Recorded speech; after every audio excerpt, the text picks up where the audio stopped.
Ok, bueno, pues mi nombre es Tania Mondragón, se los había dejado ya en el foro de presentación que siempre tenemos al inicio de cualquier bloque en el módulo número 1. Si no lo han leído, bueno, pues ahí está.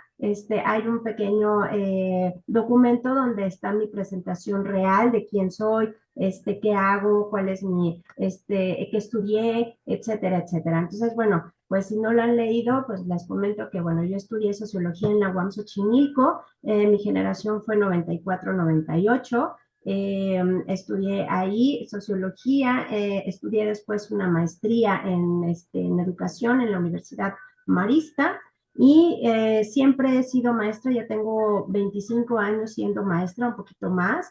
Desde antes de dejar, de dejar la universidad, empecé a estudiar, a trabajar como maestra en un CONALEP, después seguí en escuelas particulares, después me fui a UNITEC, después me fui al colegio, bueno, al Instituto Don Bosco, que fue donde nos becaron a varios docentes para hacer la maestría. Después regresé a UNITEC y de ahí me mandaron a VM, que fue donde yo pude ser coordinadora de docentes, en donde íbamos bueno, empezaron mi labor era que los docentes hicieran las planeaciones. A mí me tocaba que todas las planeaciones a nivel nacional para VM en cuatrimestrales las teníamos que hacer nosotros. Entonces yo les tenía que dar la capacitación a los docentes para que ellos me apoyaran en hacer obviamente todas las planeaciones que le tocaba a cada docente, como el de química, matemáticas, ciencias sociales, etcétera, etcétera. Y todas estas planeaciones pues se iban a nivel nacional a VM Querétaro, todos los que tuvieran el plan cuatrimestral, entonces a mí me tocó coordinar toda esa parte. Entonces eso me dio como mucho, pues una experiencia bastante grande y grata para trabajar con docentes propiamente, ¿no? Y seguí trabajando en instituciones también públicas hasta que llegué aquí a la Rosario Castellanos y ya tengo también ya muchos años trabajando aquí desde el 2021 y antes ya había trabajado en línea en la UNADEM. Eh, entonces ya tengo bastante experiencia dando clase en línea, que a mí me encanta dar clases en línea. No es lo mismo que dar clase presencial, que también me gusta bastante, pero bueno, pues tenemos esta tecnología ahora de dar clase a distancia y pues también es parte de lo que, a lo que nos tenemos que adaptar. Bueno, pues esta asignatura de desarrollo sostenible, equidad y responsabilidad social, pues la verdad es que está muy interesante y si ya leyeron un poquito de lo que realmente van a trabajar en esta asignatura, pues tiene mucha relación con las relaciones internacionales. Ustedes dirán, ¿por qué? Bueno, pues ahorita en este primer módulo vamos a ver la historia de por qué por qué estas asignaturas de medio ambiente están integradas ya a los planes de estudio, no nada más de la Rosario Castellanos, sino también en otras universidades que ya tienen en sus planes de estudio asignaturas que tienen relación, que tienen gran relevancia con el medio ambiente. Bueno, pues voy a empezar a compartir pantalla. Disculpen porque estuve y todavía estoy enferma desde la semana pasada. La verdad es de que no me he compuesto, entonces ahí espero ya que se vea. Entonces la verdad es de que sí me he sentido un poquito mal todavía de la garganta, entonces bueno, pues espero que no se note mucho. Ahí ya ven mi presentación, ¿ya la ven? Sí, Nada más. Sí, muchas gracias, Carlos. Bueno, pues esta es la asignatura, Desarrollo Sostenible, Equidad y Responsabilidad Social. Y bueno, pues antes de iniciar, pues bienvenido a esta asignatura y hay un reglamento. Si ustedes por alguna causa dicen, no, yo no quiero prender mi cámara, no hay ningún problema, pero siempre es grato ver a la persona que está al otro lado. Bueno, pues prender su cámara, leer el contenido nuclear de cada uno de los módulos, porque si no, no me van a entender de qué estamos hablando o no van a poder participar de manera óptima en la asignatura, ¿no? En la clase. Participar en la sesión síncrona, no soy la única que va a estar hablando, sino también porque si no se vuelve un monólogo y a veces eso es a veces aburrido. Entonces sí necesito que ustedes de repente estén interactuando en la clase. Revisar el correo, eso es muy importante, revisar el correo y el mensajero en la plataforma, porque sí soy mucho de estarles enviando materiales, la clase ya grabada, les mando avisos, les mando diferentes cosas. Entonces, se las mando por medio de el correo o el mensajero de la plataforma. Entonces, revisar siempre el correo es necesario.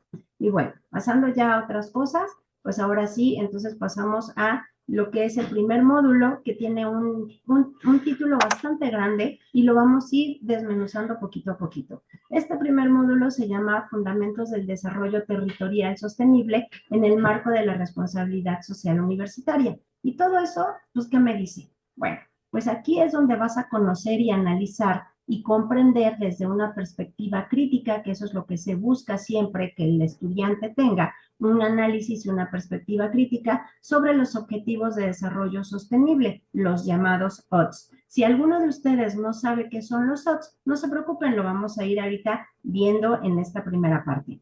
Y la noción de la sustentabilidad del desarrollo, que se encuentra íntimamente ligada al territorio local que nos corresponde a nosotros, que es la Ciudad de México, que es también la alcaldía en donde vivimos, la colonia en donde habitamos. Junto con todos estos procesos y problemáticas y posibles soluciones. Por ejemplo, donde yo vivo, que es la alcaldía Iztapalapa, pues tiene grandes problemas de medio ambiente, como cual, pues la falta de agua, una gran contaminación, porque hay muchísimas, es una zona de industrias, ¿no? Que creció muchísimo en los últimos años. Entonces, las industrias que estaban en los años 60, 70, digamos, como alejadas de lo que era la Ciudad de México, creció de manera enorme toda la población y entonces ya las industrias quedaron dentro de lo que es la alcaldía y no es nada más la alcaldía Iztapalapa, sino también el problema lo tiene, por ejemplo, la alcaldía Azcapotzalco, la alcaldía Gustavo Amadero, etcétera, etcétera. Pero bueno, estamos hablando de la mía. Esas son las problemáticas y las posibles soluciones. Pues obviamente no es correr a las industrias, sino saber trabajar junto con ellas en esta parte de la responsabilidad social, ¿no? Y esto también corresponde a las universidades, porque dentro de la alcaldía pues está, por ejemplo, una de las universidades más grandes e importantes, pues obviamente es la UAM Iztapalapa, que dentro de sus actividades, pues tiene también, obviamente, programas que se dedican a esta parte de la responsabilidad ambiental, ¿no? Y hay programas dentro de la universidad que trabajan junto con las alcaldías. Eso es en el caso de Iztapalapa. Si tienen preguntas, siempre puñito arriba o la manita, por favor, levantada. Si es que o voy rápido o no me entendieron, cualquier cosa, digan.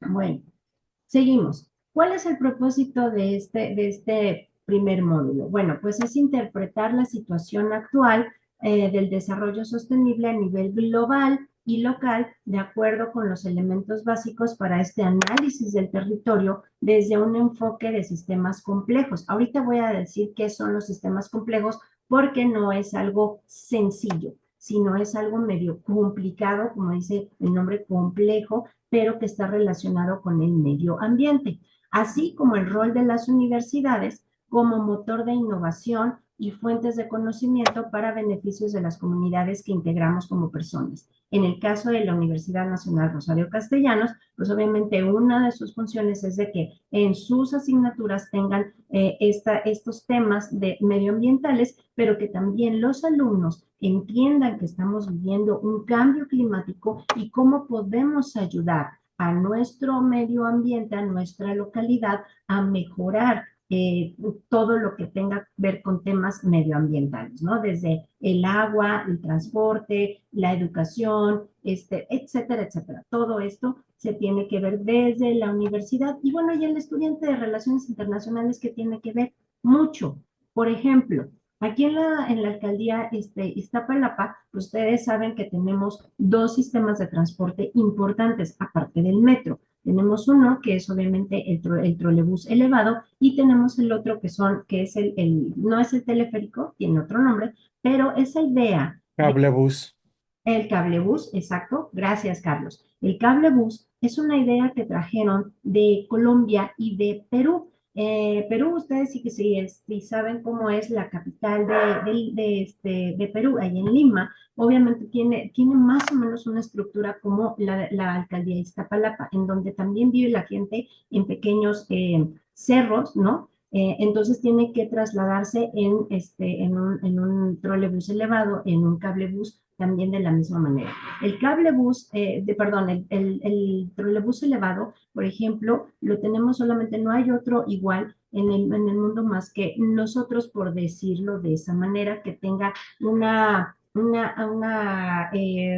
que vaya a una distancia enorme. Son como 12 kilómetros, 15 kilómetros, por ejemplo, los que va a recorrer ahora. Se va a inaugurar el 18 de mayo, el que va desde Santa Marta, desde la estación Santa Marta hasta Chalco. Son 12 kilómetros. Entonces va a unir a la Ciudad de México y al Estado de México. Entonces, eso es algo muy importante. Y entonces los estudiantes de relaciones internacionales pues tienen que estar integrados en todas estas ideas de buscar en el mundo nuevas ideas para mejorar, ¿no? En este caso, por ejemplo, el transporte en la Ciudad de México y obviamente unir a dos puntos importantes, el Estado de México y la Ciudad de México. ¿Por qué? Porque muchísima gente que vive en Iztapaluca, que vive allá en Chalco, que vive ya muy pegado la alcaldía de Talagua, que está muy pegado ya a lo que es Santa Catarina, que es ya muy cerca de la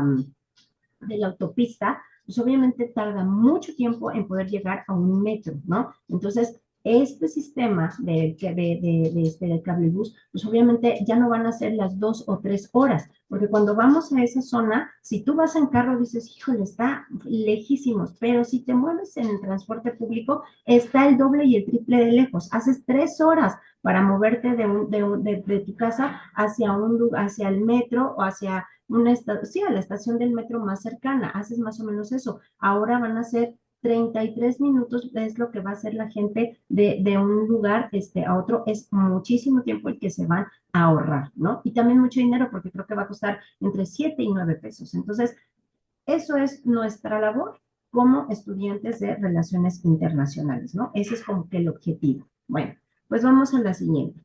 No podemos, obviamente, dejar de largo lo que es nuestro incidente crítico. Y nuestro incidente crítico ahora nos habla de las abejas, de la importancia que tienen las abejas para nosotros los seres humanos. Y entonces les dejo aquí un pequeño video, no sé si quieran verlo, dura 8 minutos más o menos, de por qué no podemos vivir sin las abejas. ¿Quieren verlo o quieren verlo ustedes solitos en su casa? Como ustedes me digan. Dura 8 minutos. ¿Quieren que se los ponga? Levanten así. Sí, sí, sí. Sí, profesora, por favor. Va. Entonces, de todas maneras, ahí va a estar la liga y ustedes lo pueden ver en casa, pero se me hizo atractivo que ustedes lo pudieran ver. Déjenme ponerlo.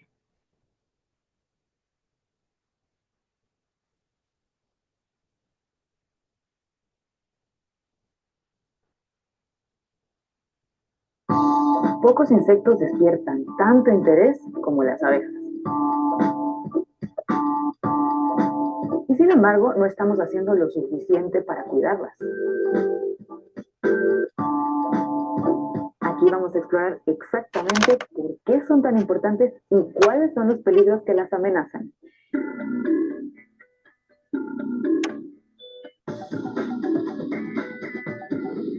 Según la FAO, 3 de cada 4 cultivos destinados al consumo humano dependen de algún modo de las abejas. Esto se debe a que la gran mayoría de las plantas con flor se reproducen mediante la polinización. ¿Pero en qué consiste exactamente? Cuando una abeja se posa en una flor atraída por su néctar, es muy probable que también recoja el polen formado en los órganos masculinos. Con su incesante movimiento, la abeja dejará caer parte del polen en los órganos femeninos y la fecundará. Esto claro si la flor es hermafrodita. Algunas plantas tienen flores con sexos diferenciados. Eso hace que el viaje de la abeja para polinizarlas sea un poco más largo, de la masculina a la femenina. Pero hay otras plantas que solo tienen flores de uno de los sexos y eso hace el viaje aún más largo. Por supuesto, hay muchos otros polinizadores, mariposas, colibríes, murciélagos, agua, viento, pero ninguno es tan efectivo como las incansables abejas. una sola abeja melífera suele visitar unas 7.000 flores al día. La desaparición de las abejas sería una verdadera catástrofe, no solo para la biodiversidad del planeta, sino también para nuestra alimentación. ¿Pero están realmente en peligro todas las abejas? En realidad, no. La población de abejas de la miel, las llamadas melíferas o domésticas, va en aumento. Lo sabemos bien porque cada vez existen más colmenas. Y desde 1961 la producción de miel en el mundo no ha dejado de subir. ¿Significa esto que debemos dejar de preocuparnos por la salud de las abejas? Se lo preguntamos a Eduardo Zatara, coautor de un reciente estudio que alerta de la desaparición de un gran número de especies de abejas. Las abejas domésticas han tenido ciclos digamos, en los que han aumentado su población o disminuido, pero en cierto sentido funcionan como otros animales domésticos, como el ganado. Son animales que manejamos y que si bien son susceptibles a enfermedades, a epidemias, lo cierto es que tenemos suficiente manejo de esta especie como para poder incrementar enormemente su abundancia. Sin embargo, las abejas de la miel no son la solución a todos los problemas, no son los polinizadores ideales para todas las plantas. De hecho, las abejas melíferas son solo 7 de las más de 20.000 especies de abejas que existen en el mundo. Según el biólogo Eduardo Zatara, el 25% de ellas no han sido vistas desde 1990, lo que podría indicar un gran declive o, en el peor de los casos, la extinción. ¿Cuáles son las causas? La más citada en los últimos años es el uso indiscriminado de un tipo concreto de pesticidas, los neonicotinoides. La Unión Europea ha prohibido ya 4 de ellos. La historia con los pesticidas es una historia complicada. Lo hemos visto, ha habido otros pesticidas antes de los neonicotinoides, y en particular el foco sobre los neonicotinoides hoy es que en su momento, cuando se desarrollaron y se aprobaron, se creía que no eran perjudiciales para los insectos, y eso hizo que fueran adoptados en gran medida en comparación con otros, por ejemplo, el DDT, que en su momento se aplicaba en todos lados y que luego se comprobó el terrible daño ambiental que hacía. El problema con los neonicotinoides es que si bien no hacen efectos letales, no mueren los insectos ante la exposición en dosis como las que se usan en los campos, sí se está comprobando que tienen efectos que se llaman subletales, en los cuales alteran el sistema nervioso y el comportamiento de los insectos, y muchas veces alteraciones, si bien no matan al insecto directamente, generan cambios suficientes en un ciclo de vida que hacen que a la larga no sobrevivan como individuos o como colonias. El uso de agroquímicos es una de las causas de la desaparición de las abejas silvestres, pero no la única. Algunos ácaros, hongos y virus son enemigos habituales de las abejas. Especies invasoras también están mermando las poblaciones de abejas locales. Y el cambio climático está empeorando las condiciones de vida de un número cada vez mayor de especies. Pero sin duda el mayor problema para la pérdida de la biodiversidad es la conversión de la tierra en cultivos agrícolas y zonas urbanas. ¿Cómo podemos evitar que sigan desapareciendo tantas especies de abejas? Algunos defienden un cambio hacia la llamada agricultura ecológica. ¿Pero es esa realmente la solución? No existe un consenso mundial sobre cómo ha de ser la agricultura ecológica. La Unión Europea, por ejemplo, permite el uso de ciertos pesticidas y fertilizantes que también pueden dañar al medio ambiente. Las críticas se centran también en su rendimiento. Según varios estudios, la agricultura ecológica es en promedio un 20% menos competitiva que la convencional. ¿Qué opinan los expertos? Francisco Sánchez Bayo, doctor en ecotoxicología de la Universidad de Sydney, fue uno de los primeros ambientalistas en dar la voz de alarma sobre la desaparición de cientos de especies de insectos. La agricultura ecológica tiene nicho, pero tiene un nicho limitado. O sea, lo que hay que tener es, si queremos tener una producción agrícola suficiente para alimentar al planeta, hay que volver a lo que llamamos control integrado de plagas. Fundamentalmente lo que dice es, se pueden controlar las plagas de muchas maneras. Entonces hay que utilizar todos los métodos apropiados, agronómicos, y facilitando esto, la diversidad de cultivos, etcétera, y utilizar los insecticidas solo cuando haya una necesidad que es imperativa por necesidades económicas. cuando hay una pérdida económica seria. Entonces sí, entonces podemos utilizar algunos insecticidas, algunos. O sea, el mal médico da siempre antibióticos y todo tipo de productos para que no solucionen casi nada. En la mayor parte de los casos no son necesarios. Mientras que el buen médico utiliza otras maneras de curar al paciente. Y utiliza los antibióticos cuando sea necesario. Pues es exactamente la misma lógica que hay que aplicar a la agricultura y la que se ha aplicado siempre, de toda la vida. ¿Pero abusan de los agroquímicos todos los países por igual? Asia y América son con mucho los continentes donde más pesticidas se emplean. Entre los 10 mayores compradores de pesticidas del mundo hay 3 países latinoamericanos: Brasil, Argentina y Colombia. En concentración de pesticidas por hectárea de cultivos, Costa Rica es el segundo clasificado. Pero ya lo hemos visto, los agroquímicos no son los únicos enemigos de las abejas. Los monocultivos y el avance de las fronteras agropecuarias también suponen una grave amenaza para toda la biodiversidad. Quizás la ciencia progrese lo suficiente como para desarrollar métodos cada vez menos agresivos contra las abejas y otros insectos. O quizás este sea un aviso de que nosotros los humanos no debemos o no podemos seguir expandiéndonos eternamente.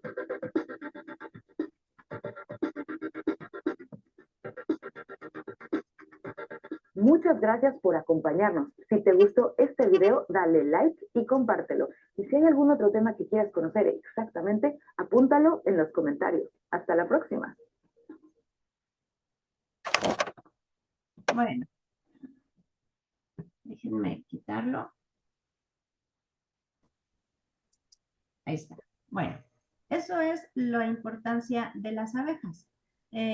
Ahí marcaron 2 cosas muy importantes. Una, los insecticidas, y la otra es que nosotros los seres humanos estamos, pues, trascendiendo, o más bien, trascendiendo ya fronteras. Me refiero a que estamos ocupando lugares que ya no nos corresponde. Estamos expandiéndonos demasiado. Hace muchos años, antes del COVID y esto, de lo que pasó, hubo una epidemia en Tailandia porque solamente le afectaba a los cerdos en las granjas de cerdos. Y era porque, bueno, los cerdos empezaban a morir, tenían ciertos síntomas, y entonces la gente que tenía una granja de cerdos se empezó a dar cuenta de esto y pues estaba bastante preocupada porque muchos cerdos obviamente fallecieron.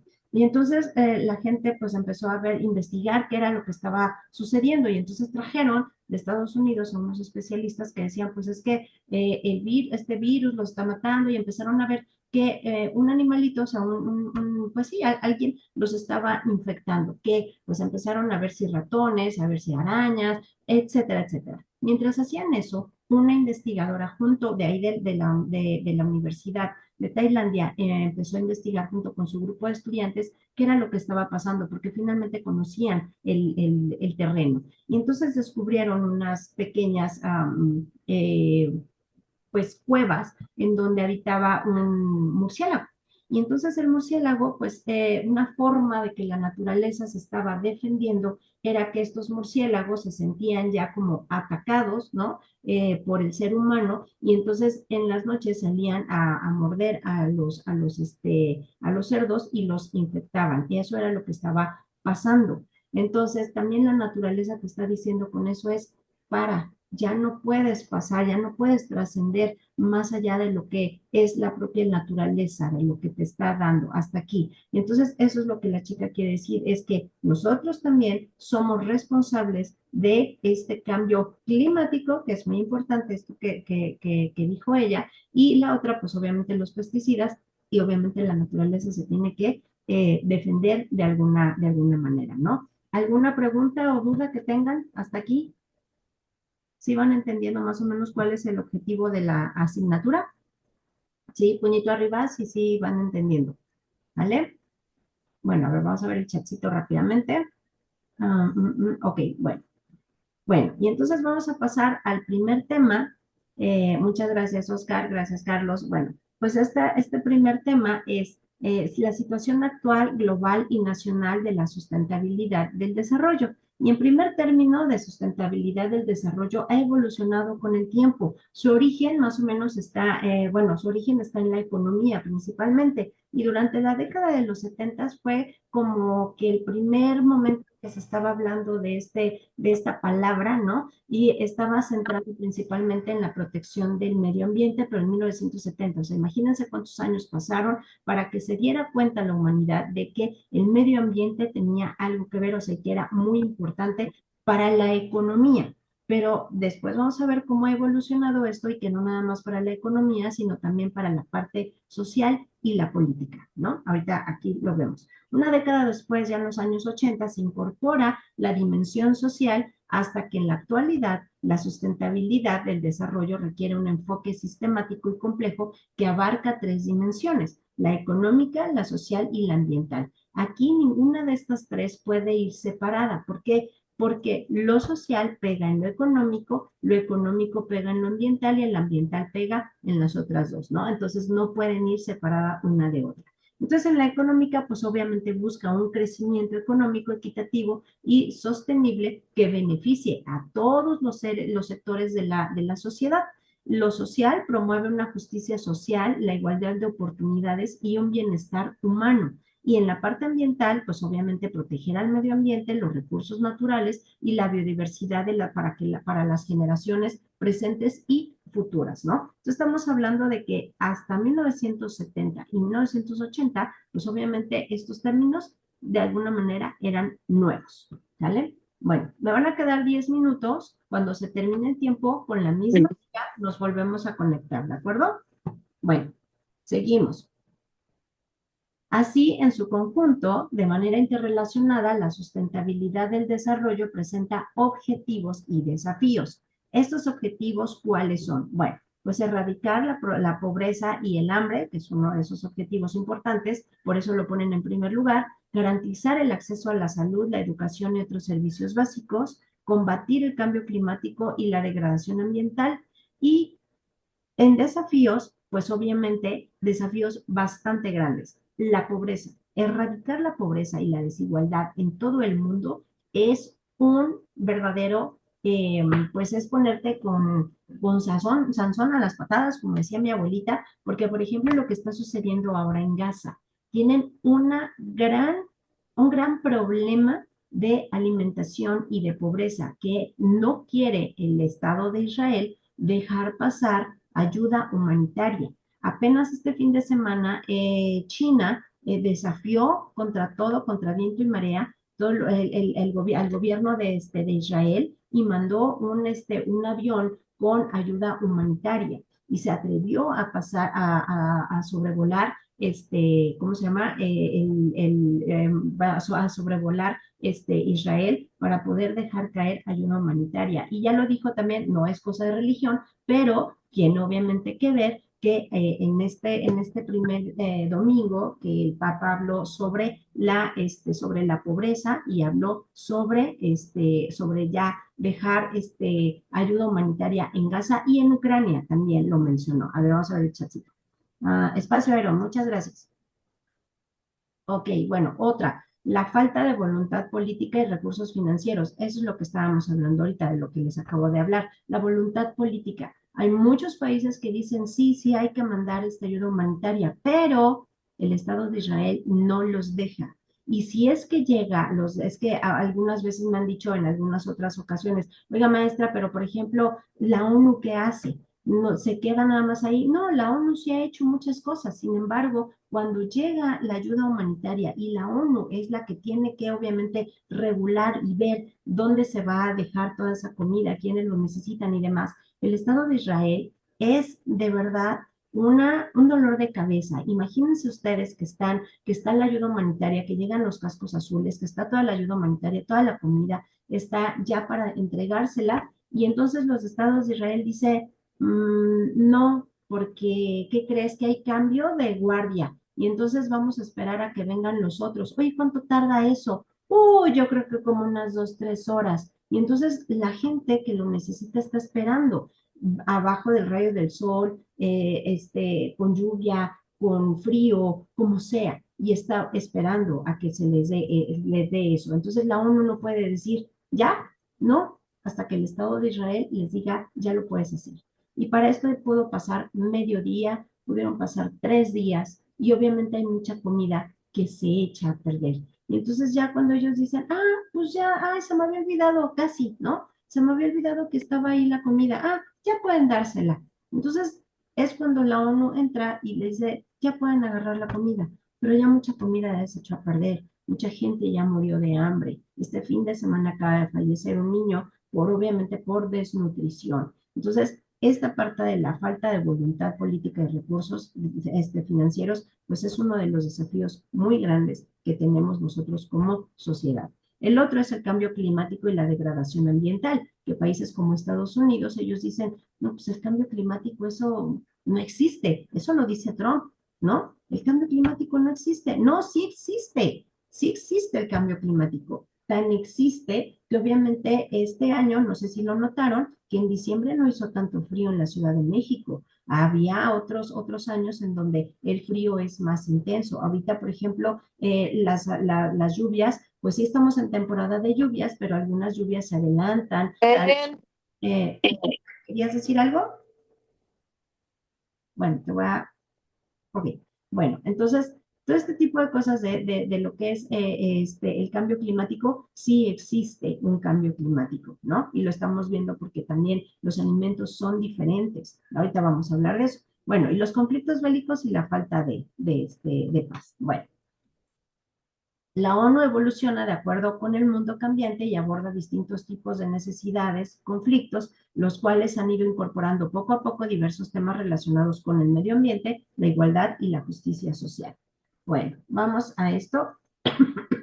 Esto lo voy a más o menos a leer porque ya se me va a acabar el tiempo, tengo 4 minutos, no lo voy a leer todo, sino simplemente subrayé como que lo más importante para que ustedes cuando ya lo tengan, pues lo lean detenidamente. Y bueno, pues en la Asamblea de la ONU, en la Comisión Especial de 1983, hubo una encomienda para presentar un informe que se le llamó la Comisión Mundial sobre el Medio Ambiente y el Desarrollo, que fueron los primeros estudios que se hicieron acerca del medio ambiente y cómo estaba en el mundo, ¿no? Y durante estas sesiones de trabajo, pues obviamente se llevaron audiencias bastante largas y públicas en donde se escuchó a la gente y a diferentes mandatarios y de diversas organizaciones no gubernamentales y grupos ambientalistas con el fin de considerar, pues obviamente todo lo que el informe de la ONU quería, ¿no? Y todo lo que estas organizaciones ya tenían como adelantado de alguna manera. Y entonces la presidenta de esta comisión era una noruega y por eso toma este primer informe, toma su nombre, ¿no? El informe Brundtland. Esto sucedió en 1987 y en donde se plantea el paradigma y el contraste sobre el equilibrio que debe existir entre las acciones del ser humano con el ecosistema y sus recursos naturales, haciendo evidente la necesidad de crear una conciencia, pero ya como que urgente, sobre tomar medidas en pro del medio ambiente. Y estamos hablando de 1987. Así que desde 1970 hacia 1987 ya habían pasado bastantes años de que se había medio hablado sobre el medio ambiente. Y entonces, de repente nos vemos ya en los 90 y entonces de repente nos vemos en los 2000, que es cuando aparecen obviamente los objetivos de desarrollo sustentable, ¿no? Y esto aparece una agenda que es la Agenda 2030, que pues ya se va a acabar. Estamos a 5 años de que esta agenda se supone que debe de cumplir con ciertos objetivos y ahorita es lo que les voy a explicar. Pero antes de los objetivos, de los ODS, de los llamados ODS, hubo un antecesor.